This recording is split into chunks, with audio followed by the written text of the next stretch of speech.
Bismillahirrahmanirrahim.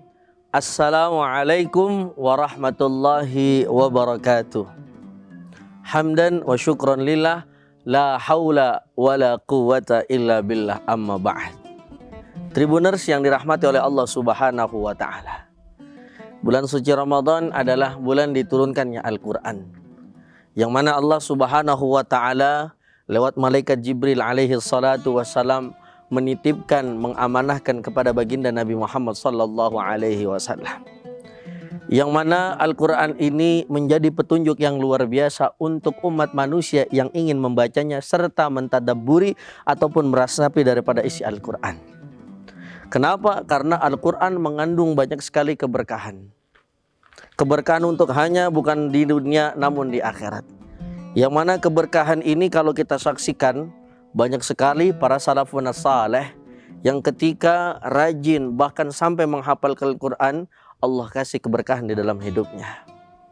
Sesuai dengan firman Allah Subhanahu wa ta'ala di dalam Al-Quran, kitabun anzalnahu liyadabbaru ayatihi waliyadzakkara ulul albab.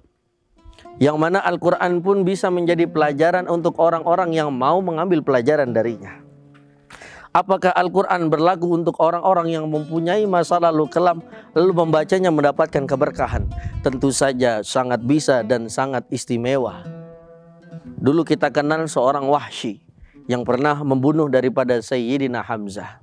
Lalu dengan barokah Al-Quran, Wahsy bertaubat kepada Allah Subhanahu wa ta'ala.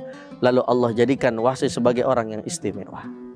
Begitu juga Allah akan perlakukan orang-orang yang mau membaca Al-Quran di dunia akan diberikan keistimewaan. Namun sebaliknya, jangan sampai kita menjadi orang yang lupa dengan Al-Quran, sehingga bukan hanya keberkahan yang tidak akan kita dapat, namun nanti di akhirat kita akan dibangkitkan dalam keadaan buta. Sebagaimana ada pelajaran di dalam surah Thaha ayat 124. وَمَنْ أَعْرَضَ عَنْ ذِكْرِ فَإِنَّ لَهُ مَعِيشَةً ضَنْكًا وَنَحْشُرُهُ يَوْمَ الْقِيَامَةِ أَعْمَى. Ternyata nanti di akhirat ada satu golongan yang Allah bangkitkan dalam keadaan buta. Siapa mereka?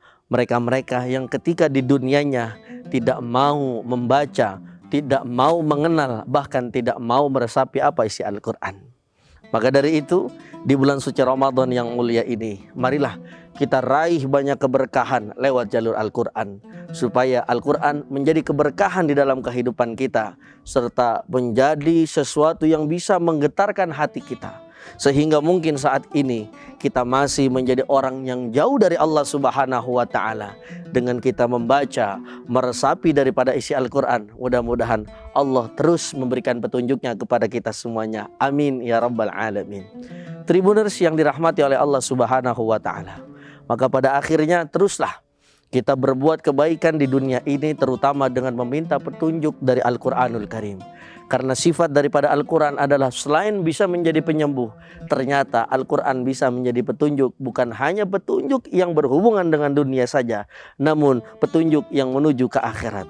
Seperti dulu isyarat dari Nabi Muhammad sallallahu alaihi wasallam, ikuti Al-Quranmu, ikuti Al-Quran yang telah kau baca, yang kau telah pegang, yang telah kau daripada resapi, maka insya Allah kehidupanmu tidak akan pernah menemukan yang namanya kesesatan di dunia maupun akhirat. Amin ya rabbal alamin.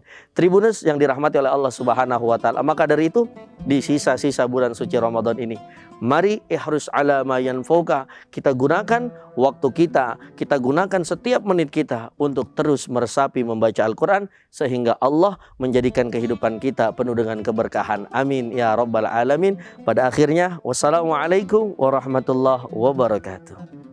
Terima kasih sudah nonton. Jangan lupa like, subscribe, dan share ya.